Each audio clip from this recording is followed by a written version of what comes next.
Welcome back to Second Glance. My name is Hugo. I'm one of the pastors here at Mission View Church. I'm joined with our high school pastor, David. That's me. How's it going? And a special guest today, our administrative assistant to our lead pastor, Matt. Hi, Annie. Hello. How's it going? Pretty peachy. Awesome. We'll take peachy. We have such a great team, our staff, and we value like all of the input that we get to receive from one another, not just our elders, our pastors, but including the women on our team too. So Annie, thanks for joining us. You won't be the last girl to be in this space. It feels a little weird. Like I feel like I have to be on my like special behavior, like on good behavior, like our sisters in the room, So it's like, oh, you gotta, just talk nicer. I don't know. we'll do the best we can. We are wrapping up our series in the Psalms, 4 weeks spent in the Psalms this Sunday. And Pastor Matt preached through Psalm 107, and what a delight. So many like visuals, like history. The Psalm is it's anonymous, it's unnamed, unclaimed. We have some ideas of like when it was written, but we don't really know. But yeah, any off the top of your head, any big takeaways from Sunday? I think it's kind of cool. So if as you read through the Psalms, you have book 1, book 2, book 3. Yeah. Because it's separated into 5 different books. And whoever created those divisions thought it was really important that this Psalm was the start of book 5, kind of the final chapter of the takeaway for God's people as they worship the Lord. Yeah. So just going into that, having that approach is helpful. And it gives light to everything that's about to be discussed here today. Yeah, that's so good. And the themes throughout it, obviously we know, we've heard many modern worship songs developed as a kind of a springboard from Psalm 107. The theme is redemption. This is right there from start to finish. We sang that song, "Let the Redeemed of the Lord Say So," and what a promise, what a gift. But in that too, the psalmist is addressing kind of 4 different audiences throughout the psalm, which is really unique too.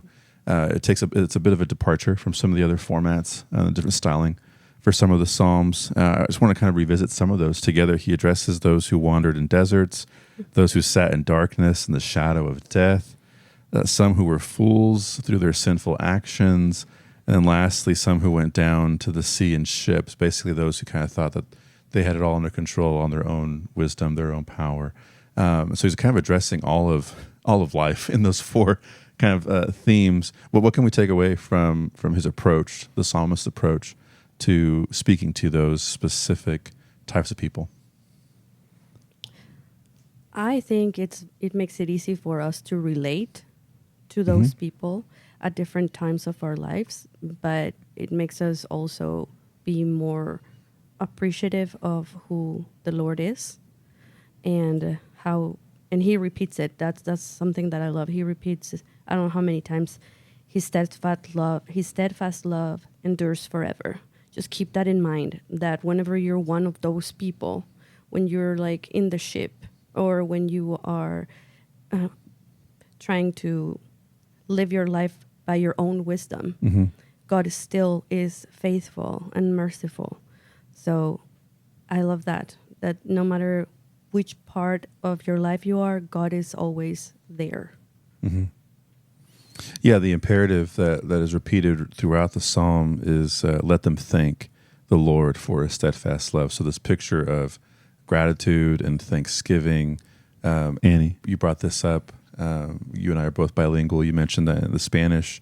It's the word used for steadfast love is closer to mercy, what we would refer to as mercy. Right. That kind of paints a different side of the portrait, right? It does. But this idea to let's continually thank God for who he is and for what he's done in every season. Right. Like by the time you get to the end of Psalm 107, you realize there's not much left untouched on this side of heaven, and we are in fact redeemed. I'm curious, what comes to mind? Like when you think of that particular word, we don't use that word every day. Redemption? Yeah. It doesn't come up at the grocery store, or at the mall, or when we're bowling. Like what does it mean to be redeemed? Means you're getting back something that was once yours. So you something originally belonged to you. It was lost, Yeah. and now you are redeeming it, taking it back at a cost. I think that's kind of the story of the whole Bible, that man was created in God's image, man belonged to God, lost to sin, and in order for God to receive back what is his rightfully, he has to pay a cost, which is his son. Yeah. And he receives humanity back into his loving care. Yeah. Yeah, and what he loses, what man loses, is that communion with God. And our whole lives we spend trying to find that perfect place, that perfect people that we want to call home. And it's impossible because that connection was broken by sin. So by the redemption, we find that union again. Yeah, and I think that's one of the harder parts, at least in our culture. We've it's summertime. Our church we have teams that go all over the world and do missions trips, and that we see the gospel just at work, and we hear all these amazing stories with church planting and pastors doing some good work in Mexico and all over the world. But somehow I feel like it's a little easier in different parts of the world to talk about the brokenness and our separation from God. And I know one of the biggest uphill battles in like American evangelism is that most people don't have a sense of how broken they are. If they're middle to upper middle class, everything's going okay, they're not a bad person, they don't cuss or cheat or steal, but they just don't have room for faith. How do we, with gladness and faithfulness, how do we approach that? I think recognizing that that's the best thing that happened to these people in the Psalm. Yeah. That this brokenness that they're experiencing is actually what is causing them to reach out to a God who is there to bestow that mercy upon them. Have you ever had anyone, maybe it's a non-believer, I've had this happen a couple times, ask you to pray for them? Like it's almost like kind of it seems a little condescending, or like maybe like you're like genie, God can like do something for my life, yeah. and it's like some kind of material problem that they're having. That's like, okay. Please pray for me. Yeah. Do Isn't that okay? Do you pray for them in that way? 100%. Really? Yeah. I tend not to. I pray actually that they're like, so they're asking me sometimes to like that their life would get better in some way. Yeah. And I'm literally praying the exact opposite, that they would, yeah. that they would kind of like what's described in these Psalms, that the shadow of death like haunts them, and that they would feel the chains upon themselves, that they'd be brought to a place in their life where they are in distress. Not that their life would get better, because it's in that place where we find the blessing of God. No, you're absolutely right. Yeah. I think I was taking it from the lens of sorry. like any opportunity to pray for anyone. Yeah. Absolutely. Right. In those moments, I'm not going to pray that scratcher you just bought like pays out big, or hey, I didn't study for my final. Can you pray for me? It's like, I'm going to pray for you, but not the way you want me to. Yeah, right. I'm going to pray for like humility, Yeah. and for you to like wake up and like do your homework, like Right. whether a student or my kids or whoever it is, right? Like the flip side of that too is when people, when I meet someone who's maybe an unbeliever, and I'll ask them how I can pray for them, and sometimes the answer is, I don't believe in that. Most often I'll simply reply like, well, I do, and I'd still love to pray for you. Yeah. And that might just be like a moment or a seed, and I'll maybe never see any outcome for, but it's those opportunities, right? That we convey the hope of Jesus to every man, woman, or child that we are fortunate enough to meet, because none of us are that introverted. Like I'm an introvert by like just design, like how I'm born. And most people don't know that just because I'm in ministry too. I don't get a lot of chances to retreat. But I have to rest and recover in different ways. But most of us, like, we don't have the luxury of just like not interacting with anyone ever. Like there's got to be some semblance of community, interaction, neighbor, coworker, to where like we have someone in our life who is experiencing brokenness, whether they know it or not. Now, on this side of being welcomed into God's family as redeemed sons and daughters, adopted into co-heirs with Christ, I love that. We know the value, we know the hope, we know that there are millions, maybe billions of people who are made in God's image, and they are His creation, but they are not His children yet. I think that that's one of the themes that I read in this psalm of like, yes, we have this beautiful promise to thank God and to remember Him. That was one of Matt's points, to that yes, God meets us in our redemption, but that our responsibility is to remember His steadfast love, His faithfulness, His mercy, right. so that when the lost look at us and they're like, yeah, I don't want to go to church with you, or I don't buy all that, or I didn't vote like you voted, but I'm curious. Yeah. I want a reason for the hope that's inside of you. Tell me more. Like, I pray we have more of those opportunities. Yeah. And you remember the mercy that God had for you, so you want to give that also to the people that might push back. Yeah. Yeah. Yeah, That's going back encouraging. to what David said about how I think you were saying sometimes you need those tribulations in order to realize how much you need the Lord. Because whenever we live in a community that has everything that you possibly want or need, you're comfortable and you forget that the Creator is the one that is giving you all those blessings. So, yeah, I love that part where it says, then they cried to the Lord in their trouble, and He delivered them from their distress. He brought them out of darkness and the shadow of death and burst their bonds apart. And that's when he goes to let them thank the Lord for His steadfast love. It's not until like we get out of the tribulation, that's the first thing we say, thank God for that.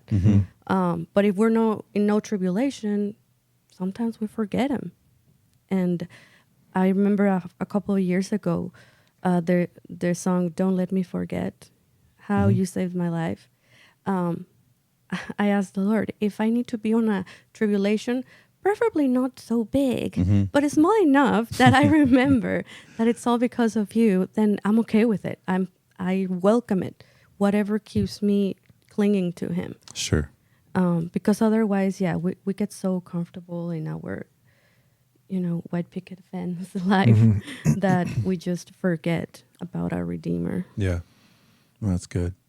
Yeah, I think as people who have been redeemed, we get a fresh new take on the trials and tribulations that we walk through, especially in this psalm where you see that God is the one that's actually causing these men in these ships to melt away in fear, because He's the one who is commanding the raised stormed wind, which lifted up the waves of the sea. So he's causing this trial that they're walking through to bring them to this place where they are completely and solely dependent upon God. Yeah. That's a fresh take on problems. Our non-believing friends and family do not have that take. Right. And what good news to share with them. Right. Sure. And their first question, I think, would be, why does He allow that to happen? And even as a believer, sometimes we go down that route. We shouldn't, but we do. Yeah. And that's where He's like, I am the one that is in control of everything. I will get you out of there. Like it, I don't know if it reminds you of Jesus when they are in the boat and they're about to sink. Yes. Yeah, right. And then He calms the storm. Yeah. And it's like, oh, wait, He's in charge of the seas. He reaches out for my hand. And yes, I'm trying not to cry. And He can completely sympathize with you at the same time. Right. Because Right. He's human. Right. It's, how true is Christianity? Sure. It just makes you, melt. Yeah, absolutely. Well, too, and I think it reminds me, like, so we're made in His image, and through the gift of just being justified through our faith, our confession, our redemption, and then we were continually sanctified into His likeness. And so, if God is known for His steadfast love, then His children should also be known by their steadfast faith. Yeah. And certainly love too. I'm thinking through, like, so we've mentioned like the struggle. We'll just call it what it is. It is a struggle to deal with a lost and broken world.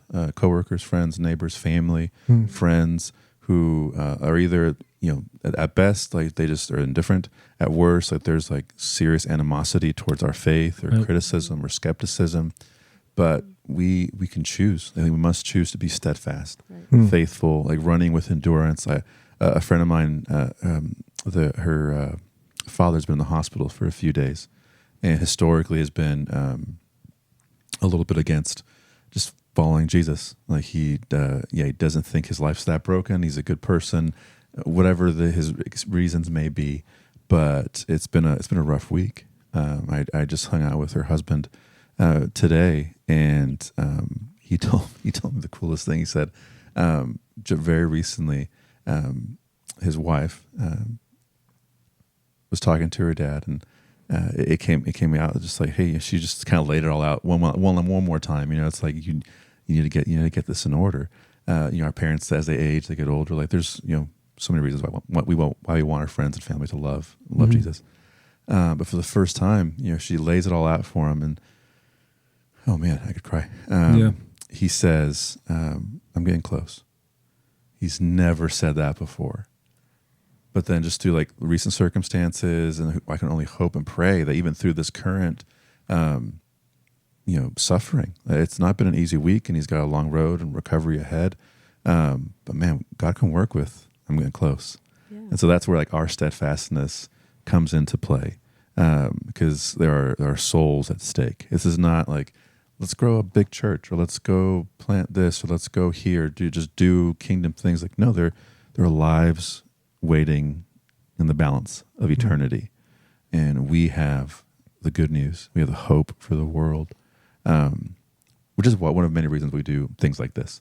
Like, how can we equip and edify God's people to stay faithful? One little baby step at a time. We don't need you to like go and like launch like some brand new seminary, or like write a 800-page book, or whatever it might be. Like, be faithful to your dad who is suffering. Be faithful to your neighbor. Be faithful to your children, to your spouse. And then like that hope, that effect, what that has, what the potential impact that has on our world, man. Yeah, and I think the energizing force behind that impulse to go is reflecting on this psalm. Yeah. That you were redeemed. Yeah. And so like the call is to let the redeemed say so. Right? To go and speak about this God who is not only redeemed my life, but able to redeem your life, whoever you're struggling and striving to share the gospel with. That's so good. Yeah, I've been singing that song all week. Let the redeemed of the Lord say so. I'm like, it's a very like collaborative song. Like, yeah, let the redeemed. But then I remind myself, I'll be like, oh, that's me too. like I've done that. I've received that, and I'm so thankful because I know who I was before Jesus. I remember what I was like when I met Jesus. Yeah. And I absolutely see the difference. Man. And my wife and my children and my friends in this church can attest to like just how good our God is. And that's, as I read this psalm, it's kind of scary how it says some people were like this. Some people were like that. Some people were like this. Yeah. Not all people. So like, do you see yourself in one of those four groups? Yeah. Like, hopefully you do. Sure. Because it's those people who see their need for redemption. That's the ones who receive it. Yeah. Right? Yeah. Well, lots to consider, lots to meditate on. Thank you all for your help and your time. Next week, we're starting a brand new sermon series. We're really excited about it. It's called The Beginning and the End. We're looking at the first few chapters of Genesis and the last few chapters of Revelation, all side by side. It's going to be so much fun. But the Psalms have been a joy, too. So we can't wait to continue this next time. Thanks for your help. Thank you. Bye, guys.